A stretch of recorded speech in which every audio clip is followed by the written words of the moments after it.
Keith Olbermann has done it. Keith Olbermann has cracked the case. He has righted the ship. He has dealt the Trump administration such a severe gut punch that he can now retire from political commentary for good. Here he is. If you didn't know, Keith Olbermann actually has a job. He started something with GQ called The Resistance, and here is a piece of the last episode. So now that I think the outcomes, the 7 different inevitable outcomes, are unavoidable, I'd like to go back and enjoy some of my life again, and I'm going to. No illness, no scandal, no firing, just I've said what I've had to say. It was as obvious as I made it seem. I give my work everything I can, so it's not like I can dial it back.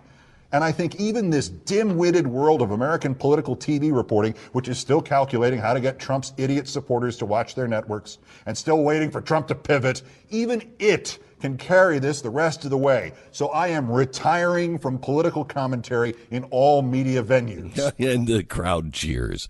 Apparently, the weight of a 7 to 10 minute internet segment for GQ was just too much weight to carry. He couldn't go on with his life and carry that 7 minutes for GQ. I have no idea how he endured such a heavy burden for so long. My God, man, it's been months. How much of a workload can the human body take? Olbermann and the GQ resistance are apparently declaring victory. This was their version of the George W. Bush mission accomplished speech. Whereas Bush delivered his from an aircraft carrier dressed in a flight suit, Olbermann sat, pretty in a trendy suit in front of a perfectly colored GQ backdrop that I think might have been done possibly by the elevators in the building. So what's got the resistance so confident that Keith can now retire? Listen. I'm confident now, even more so than I have been throughout the last year, that this nightmare presidency of Donald John Trump will end prematurely and end soon. And I am thus also confident that this is the correct moment to end this series. Oh, wow. Now, so what's got him so confident about the president going to be impeached? Well, is it a new revelation from the Mueller investigation? Sure, he mentions Flynn and Mueller right off the bat. But then he mentions another possible way Trump could get fired. And then another, and then another one. He goes on to list 7 harebrained theories ranging anywhere from Russia to obstruction of justice to Pence initiating the 25th Amendment. So what's the ultimate coup de grace here? Is it definitely one of the 7 possible? Is it one of the above or none of the above? I guess the better question here is, what's the real reason for this video? He denies it.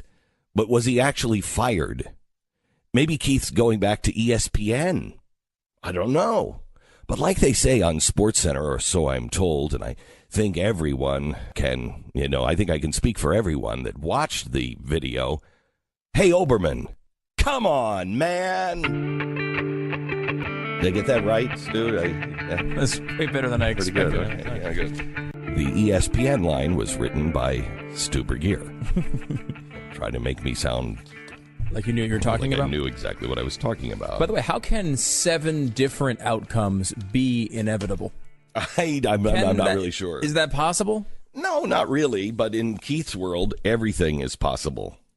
I mean, I would imagine that there was just nothing to watch there, on the resistance. And GQ didn't fire him. It was just kind of like, nobody's watching, man. I don't think we should do this anymore. Now, he claimed that there were, in the video, he claims that there were he had 400 million views of his commentary. 400 million views. Wow. You should be able to prove that. I mean, pretty easily. There's a lot of ways you can look at those numbers. Maybe if he said he did, I think, 150 episodes or something like that. So 150. So about 3 million an episode. Is that possible? I guess. I don't know. I don't know what kind of impact Keith has these days. But apparently not that big of an impact because the president, as far as I know, still the president. Still the president. Hadn't been impeached yet. No.